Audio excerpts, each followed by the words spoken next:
Hello everyone, welcome back. Hope you are doing well. Mission GDCA 2026 is on और जैसे कि मैंने कहा था कि we will be coming up with content. So this is my first step towards that goal. आज के इस वीडियो के अंदर हम लोग प्योरली बात करेंगे पेपर पैटर्न, सारे सब्जेक्ट्स का पेपर पैटर्न कि भाई आप पेपर अटेम्प्ट कर रहे हो तो पेपर में आने क्या वाला है, किस फॉर्मेट में आने वाला है और आपको कौन से क्वेश्चंस को अटेम्प्ट करना है। अच्छा, बोर्ड द्वारा कोई पेपर पैटर्न दिया हुआ है ऐसा नहीं है, बट ओवर द ईयर वो लोग एक सिलेक्टिव एक पैटर्न फॉलो करते हैं। 2013 से लेके 25 तक के सारे पेपर्स को गो थ्रू करने के बाद एक सिमिलर पैटर्न उसमें से निकलता है, तो वो पैटर्न को मैंने नोट करके मैंने एक पेपर पैटर्न, एक अज्यूम्ड पेपर पैटर्न बनाया है कि भाई हो सकता है कि यही पेपर पैटर्न और यही आता है, but I am not guaranteeing it कि भाई यही आने वाला है और यही पेपर पैटर्न होगा। But mostly over the years paper pattern ज्यादा बदला नहीं है और यही पेपर पैटर्न रहा है। और 2026 में भी एक अजम्पशन है, एक ब्रॉड अजम्पशन है कि भाई यही कंटिन्यू होगा। थोड़े से माइल्ड चेंजेस होंगे बट मोटा मोटा जो है वो यही पेपर पैटर्न होगा। तो इस वीडियो के अंदर हम लोग जो है वो 6 के 6 सब्जेक्ट के पेपर पैटर्न जो है वो हम अभी डिस्कस करने वाले हैं। So let's begin. Okay, so here we go. Paper pattern है और मैं इसको एक्सप्लेन करूंगा। जैसे कि आप देख रहे हैं कि मैंने सबका पेपर पैटर्न का जो है बेसिक मैंने नोट डाउन कर लिया है और डिस्क्रिप्शन के अंदर एक लिंक होगा जिसके अंदर इसका एक पीडीएफ कॉपी भी होगा, तो आप वहाँ से भी ये चीज़ देख सकते हैं। वापस से मैं कहूँगा कि भाई ये जो है ये अज्यूम्ड है, ये पिछले रिकॉर्ड्स को देखते हुए एक बनाया गया। I don't guarantee it but ऐसा ही आता है। सो लाइक कोई ये देख के बाद में ये ना बोले कि भाई यही आपने तो बोला था ऐसा ऐसा आएगा लेकिन ऐसा ऐसा आ गया, वैसा वैसा आ गया, ऐसा नहीं होना चाहिए, बट मोटा मोटा ऐसे ही आता है। So without wasting much time चलो स्टार्ट करते हैं। देखो आपका जो पहला पेपर जो है वो होगा आपका management of cooperating housing society. ठीक है, ये आपका पहला पेपर आपका स्टार्ट होगा। ठीक है, हर क्वेश्चन पेपर के ऊपर एक ना आपको थोड़ा सा ना इन्फॉर्मेशन दिया होता है, आपसे थोड़ी सी बातचीत करता है आपका एग्जामिनर, वो आपको ना इंस्ट्रक्शंस देता है। हर क्वेश्चन पेपर के स्टार्ट में ऊपर की तरफ होगा, आपको ध्यान देना है कि वो क्या बोलता है। बेसिकली वो चीज़ें बोलेगा कि भाई सारे क्वेश्चन कंपलसरी है, राइट क्वेश्चन जो है वो आपको फुल मार्क्स देंगे, आप नया क्वेश्चन नए पेज पे ले लो, इंग्लिश एज ऑथेंटिक, ये इसको ज़्यादा ध्यान मत दो। इंग्लिश मराठी कोई भी चलता है, सब कंसिडर होता है। महाराष्ट्र में रहते हैं भाई मराठी मानुस, तो मराठी भी चलता है, कोई इशू नहीं, बट बोलने के लिए लोग बोलते हैं, उसको इग्नोर करो। ठीक है, पहला जो पेपर है ना उसका पेपर पैटर्न कैसा है पता है? 100 मार्क का पेपर आपका रहेगा। उसको ना 3 इसमें उन्होंने डिवाइड किया है। ठीक है, फर्स्ट इसमें ना वो लोग आपको फिलअप, मैचअप और फुल फॉर्म, इसमें से ना कोई भी 2 पूछेंगे या 3 पूछेंगे। ठीक है, 10-10 मार्क के लिए, 10-10 5 मार्क के लिए, 20-10 मार्क के लिए, जो भी है, यहाँ से इनका पेपर चालू होता है। तो इस पेपर के अंदर अगर मैं एक पासिंग पॉइंट ऑफ व्यू में अगर आपके साथ एक डिस्कस करूँ तो यहाँ पे आपको ये फिलअप है, मैचअप है और फुल फॉर्म जो है वो आपको एक सॉलिड स्टार्ट दे सकते हैं इस पेपर के अंदर। उसके बाद फॉलोड बाय आपको आते हैं शॉर्ट नोट्स, कोई भी 4 शॉर्ट नोट, 5 शॉर्ट नोट, जो भी है वो आपको सॉल्व करना है। और उसके बाद शुरू होते हैं आपके लॉन्ग आंसर्स, मिला के कलेक्टिवली जो है ये आपका 100 मार्क्स होता है। आई रिपीट, एक आपका चालू होगा, पार्ट ए में चालू होगा फिलअप, मैचअप, फुल अप, क्या फुल फॉर्म्स, एब्रीवेशंस कोई 2 पूछेगा, कोई 3 पूछेगा। उसके बाद आता है शॉर्ट नोट्स। शॉर्ट नोट्स के अंदर आपको 4 पूछेगा आउट ऑफ 6 7 जो भी है। और उसके बाद शुरू होता है आपका लॉन्ग आंसर। ये ऐसा आपका जो है management of cooperating housing society का पेपर, ऐसा उसका कुछ पैटर्न होने वाला है। ऐसा ही होता आ रहा है but still we go by assumed.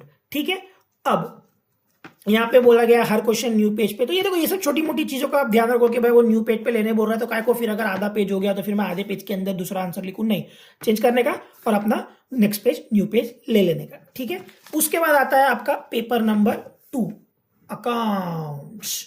देखो अकाउंट्स में आपको मेरे लेक्चर वीडियोस में भी मैंने आपके साथ डिस्कस किया, ये ना 100% प्रैक्टिकल नहीं होता है। 11th-12th में आपने देखा होगा भाई 80% प्रैक्टिकल होता है और 10% 20% थियरी होता है, ऐसा नहीं है। यहाँ पे थोड़ा सा अलग गेम है। क्या बोलता है कि भाई क्वेश्चन नंबर 1 इज कंपलसरी और ऑल क्वेश्चंस कंपलसरी और right is goes to full marks, right answer आएगा तो फुल मार्क्स मिलेंगे, इंग्लिश ऑथेंटिकेट। ठीक है, इसके अंदर ना एक ओवर द ईयर्स मैंने एक चीज नोटिस की कि पहला जो क्वेश्चन है ना वो आपको 30 मार्क का एक हैवी फाइनल अकाउंट्स आता है। फाइनल अकाउंट्स का लेवल उतना भी टफ नहीं होता है लेकिन एकदम भी इजी नहीं होता है, इट इज मॉडरेट। उसके बाद जो क्वेश्चन सब शुरू होते हैं ना उसके अंदर आप ये अपना क्वेश्चन वाला चेक कर लेना, जो आपको एग्जामिनर क्वेश्चन पेपर आपसे क्या कहना चाहता है। कुछ क्वेश्चन पेपर के अंदर बोला गया कि भाई ये 5 में से 4 करो या 6 में से 5 करो, चेक करना, अगर दिया है तो ठीक, नहीं दिया है तो सारे अटेम्प्ट करने हैं। अब इसका जो स्ट्रक्चर कैसा है ना, इसमें बीआरएस का बहुत लोग बैंक रिकंसिलिएशन स्टेटमेंट ये जो चैप्टर है उसको लोग ज्यादा टच करते हैं। फिर शॉर्ट नोट से मतलब आपका थियरी भी आ गया, फिर कैश बुक कहीं पे पूछा है, कहीं पे फाइनेंशियल मैनेजमेंट और रेशियोज निकालो, वो रेशियोज के ऊपर जो सम है वो पूछा गया है। ब्रांच अकाउंटिंग भी एक आध दो पेपर में, एक आध दो साल में आपको पूछा गया है। फिर आपके कुछ डिस्टिंग्विश रहेंगे, एक लॉन्ग आंसर रहेगा और लास्ट में आपका फिलअप्स होता है। फिलअप जो है ना ये यूजुअली ऑलमोस्ट हर पेपर में देखा गया है, तो लास्ट में फिलअप आएगा और स्टार्ट में आपका फाइनल अकाउंट्स आएगा। ये दो चीजें मैं ऐसा बोल सकता हूँ कि भाई हर पेपर में आने के ज्यादातर चांसेस है, और ये बीच का मटेरियल है। बैंक रिकंसिलिएशन स्टेटमेंट हो गया, शॉर्ट नोट, कैश बुक, और ये ऐसा नहीं कि सब एक साथ आता है, कहीं पे बीआरएस पूछा है, एक आध पेपर में तो थियरी भी पूछा था और प्रैक्टिकल भी पूछा था, दोनों का यही सेम टॉपिक के ऊपर। फिर कोई उसमें कैश बुक पूछा था, कोई उसमें फाइनेंशियल अकाउंटिंग पूछा, ऐसा सब एक साथ नहीं, इसका एक कॉकटेल होगा। इसमें से शायद से एक दो तीन पूछ लिया, या एक दो तीन पूछ लिया, या एक दो तीन ऐसा पूछ लिया। इसके अलावा भी टॉपिक्स है जिसमें मैं मिस कर रहा हूं, आपको जो पूरा शेड्यूल उसमें से वो धीरे धीरे कुछ ना कुछ पूछते रहता है। इसका जब हम लोग कंटेंट स्टडी करेंगे तो उसमें मैं आपको ये चीज एक्सप्लेन करूंगा, ठीक है। उसके बाद आता है आपका ऑडिट। ऑडिट में क्या बोलता है ना, दो पार्ट में डिवाइड किया, बोलता है क्वेश्चन नंबर 1 जो है ना वो कंपलसरी है, और उसके बाद के जो क्वेश्चन है ना उसमें से एनी 5 आपको करना है। ये जो आपका ये जो एग्जामिनर पार्ट है ना, एग्जामिनर मैं बोल सकता हूँ उसको, एग्जामिनर आप बोल सकते हैं, या आपका जो क्वेश्चन पेपर जो आपसे क्या कहता है, क्वेश्चन पेपर एग्जामिनर आपसे क्या कहना चाहता है, ये वाला जो पार्ट है ना, हर पेपर के अंदर आपको ना खासा ख्याल रखना है कि वो क्या बोल रहा है। इसके ऊपर थोड़ा ध्यान देने का कि हर क्वेश्चन के टाइटल पे ही होता है, वो 5 लाइन 4 लाइन होती है कि भाई देखो ऐसा करना है वैसा करना है। क्यों मैं बोल रहा हूँ, क्योंकि इसके ऊपर ही आपका बाकी का पेपर है। अगर मैं ये चीज नहीं पढ़ूँ एनी फाइव और मैं एडे सॉल्व करते रह जाऊंगा तो हो सकता है मेरा टाइम भी वेस्ट होगा, मेरी एनर्जी भी जाएगी और मैं थोड़ा सा चिड़चिड़ा भी हो सकता हूँ। तो इसका फर्स्ट में ना ट्रू और फॉल्स और फिल इन द ब्लैंक्स होते हैं, वो बोलता है कंपलसरी है भाई कर लो, तो ये चीजें आपको अटेम्प्ट करनी है। उसके बाद शॉर्ट नोट्स होता है, डिस्टिंग्विश होता है। ओवर द इयर्स इस क्वेश्चन पेपर में ऐसे ही चला है कि शॉर्ट नोट्स पूछा, डिस्टिंग्विश पूछा, फिर सारे आंसर शुरू होते हैं, बड़े बड़े आंसर शुरू होते हैं। तो ये भी आपका 100 मार्क्स का पेपर है। तो उसके अंदर स्टार्ट में जो है आपको ट्रू और फॉल्स बोलेगा, फिर इन द ब्लैंक्स बोलेगा क्वेश्चन नंबर 1 में, और फिर 2 के बाद से जो है इसमें एनी 5, इसके अंदर एनी 5। तो 1 2 3 4 5 ऐसा ले लिया मैंने, 1 2 3 4 5 ऐसा ले लिया मैंने, या 1 2 3 4 5 ऐसा ले लिया मैंने, जैसा मेरे को सही बैठा मैंने इसमें से कोई भी 5 एनी 5 मैंने कर लिए फॉर 100 मार्क्स। ये था हमारा first 3 paper, management of cooperating housing society का, उसके बाद हमारा अकाउंट्स, और उसके बाद जो है हमारा ऑडिटिंग, ठीक है। चलिए आगे बढ़ते हैं। आगे क्या बोलता है आपका, history principles and management in corporation. आपको एग्जामिनर आपके साथ क्या बोल रहा है कि बाय एनी 5। ये पेपर में ना देखो ज्यादा ऑब्जेक्टिव वाला स्कोप इतना नहीं होता है, इसके अंदर डायरेक्ट हार्डकोर आंसर्स होते हैं, बाय बैठो लिखो खत्म करो, ठीक है। Equal marks for right answer, for equal marks right answers, English और राइटिंग, और इसमें से कोई भी 5 करने हैं, ठीक है। तो ये पेपर जो होगा ना उसके अंदर आपको या तो शॉर्ट नोट्स पूछता है, या तो आपको आंसर्स शॉर्ट आंसर्स पूछता है 10 मार्क के लिए, या तो आपको सीधा लॉन्ग आंसर पूछता है। 100 मार्क का पेपर रहेगा, सारे पेपर 100 मार्क के होते हैं। ये यूजुअली 3 फॉर्मेट में ये वाला paper history principles and management in corporation पूछा जाता है। इसके अंदर आपको शॉर्ट नोट्स पूछते हैं, आंसर शॉर्ट आंसर्स पूछते हैं 10 मार्क के लिए, और लॉन्ग आंसर पूछते हैं 20 मार्क के लिए। ऐसा ये पेपर का पेपर पैटर्न ऐसा कंस्ट्रक्ट हुआ है। यूजुअली ओवर द इयर्स ऐसा ही चला है, और मैक्स चांसेस है कि इस पेपर में भी इस साल भी यही हो। उसके बाद हम आते हैं paper number 5, cooperative law and other law. यहाँ पे एग्जामिनर आपसे क्या कहता है, देखो इसके अंदर ओवर द इयर्स ना यहाँ पे थोड़ा सा अटपट है। पेपर नंबर 5 के अंदर पर क्वेश्चन नंबर 1 में पार्ट 1 ना कंपलसरी है, फिर उसके बाद जो है ना उसमें से एनी 3 है, ठीक है। तो पार्ट 1 के अंदर ना आपको ना ऑब्जेक्टिव्स ही पूछा रहता है, फिलअप, ट्रू और फॉल्स, मैचअप, ये सब। इसमें से भाई पार्ट 1 जो रहेगा ना क्वेश्चन नंबर 1 में, पार्ट 1 में वो कंपलसरी है, और उसके बाद जो है उसमें से कोई भी एनी 3 करना। यूजुअली पार्ट 2 में ना वो आपको शॉर्ट नोट्स और आंसर्स पूछता है। इसके अंदर भी एक बार पार्ट 2 आपका चालू हो गया ना तो फिर समझ जाना आपकी रनिंग शुरू हो गई।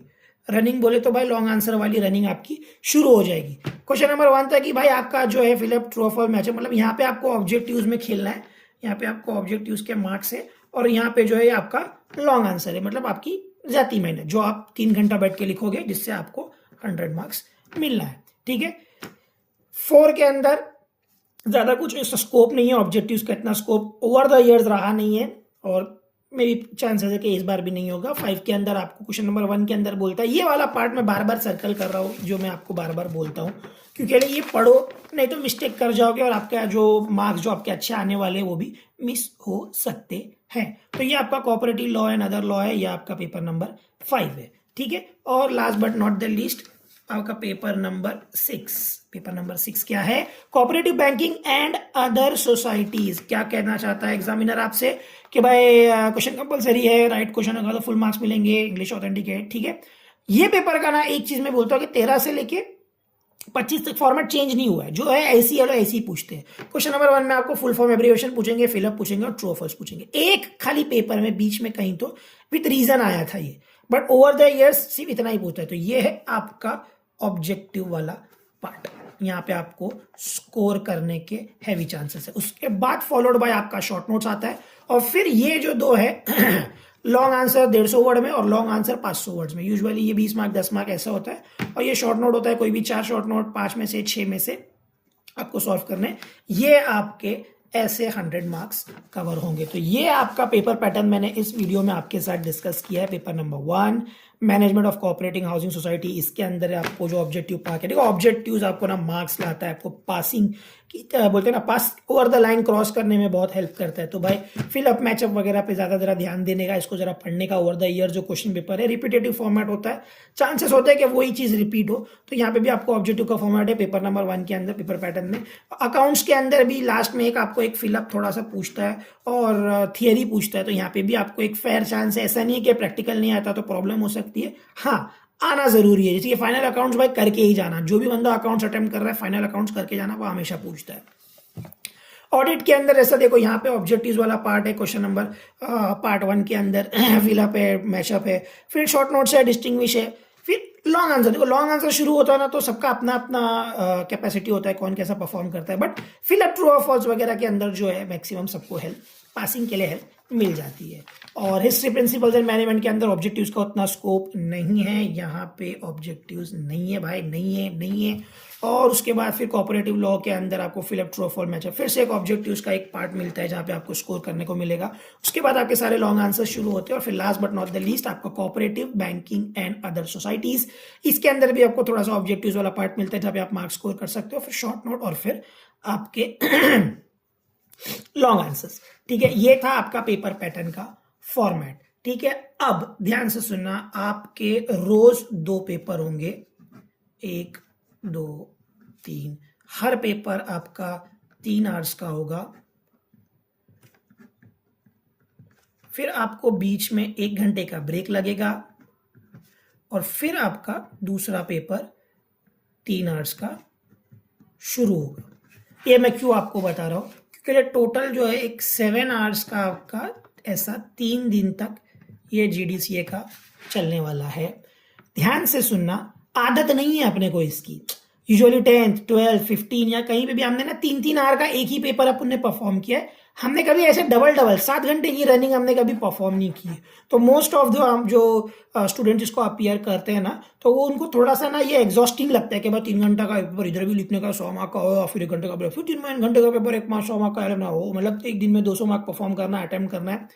तो ऐसे तो नॉर्मल सी चीज है, इस पर ज्यादा कोई फोकस नहीं करना चाहिए, बट स्टिल बहुत से लोगों को ऐसा फील होता है। तो क्यों पेपर पैटर्न आपके साथ में डिस्कस कर रहा हूं कि भाई आप इधर ना टाइमली आप यहाँ पे थिंकिंग करें कि भाई इसको इतना टाइम देना, इसको इतना टाइम देना, इसको इतना टाइम देना, यहाँ पे इसको इतना टाइम देना, यहाँ पे इसको इतना टाइम देना। इससे क्या होगा कि आपका पेपर जो है ना वो आपका कंप्लीट हो जाएगा। और याद रखना एवरीवन कि भाई कंप्लीट पेपर है ना हमेशा एक अपर हैंड रखता है, कि जब आपका पेपर पूरा कंप्लीट होता है तो एग्जामिनर को ना एक पॉइंट उसका एक कड़ जाता है कि भाई मैं उसको कम मार्क दे दूं या फेल कर दूं, क्योंकि बच्चे ने पेपर पूरा लिखा है।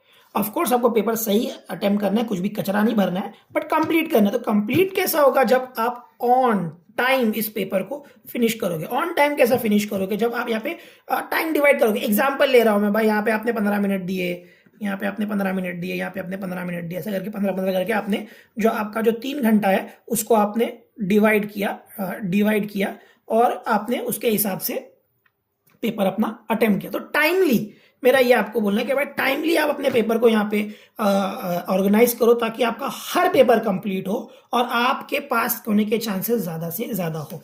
पेपर तो मैंने आपको एक्सप्लेनेशन में बहुत खराब कर दिया, इसलिए मैंने पहले इसकी एक कॉपी निकाल ली थी। कॉपी आपको डिस्क्रिप्शन में होगी। अज्यूम्ड है, मैं बार बार बोल रहा हूँ, बट ऐसा ही आता है। देखो, कोई किसी के अंक पे लेना नहीं चाहता। अब ऐसा नहीं होना चाहिए, बहुत से बच्चे करते हैं इसमें तो ऐसा लिखा था पेपर पूरा ये हो गया वो हो गया, वो सब फालतूगिरी नहीं चाहिए।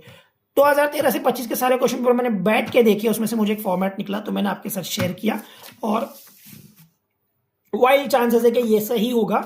तो start preparing according to this pattern. देखो, पास होना है, अच्छे मार्क्स लाने हैं, जैसा भी आपका मैं कहूँ स्ट्रेटजी होगी, प्लान होगा, तो उसके अंदर आपको जो है ये पेपर पैटर्न बहुत काम आएगा। I hope this video helps a lot of people in passing, in preparation.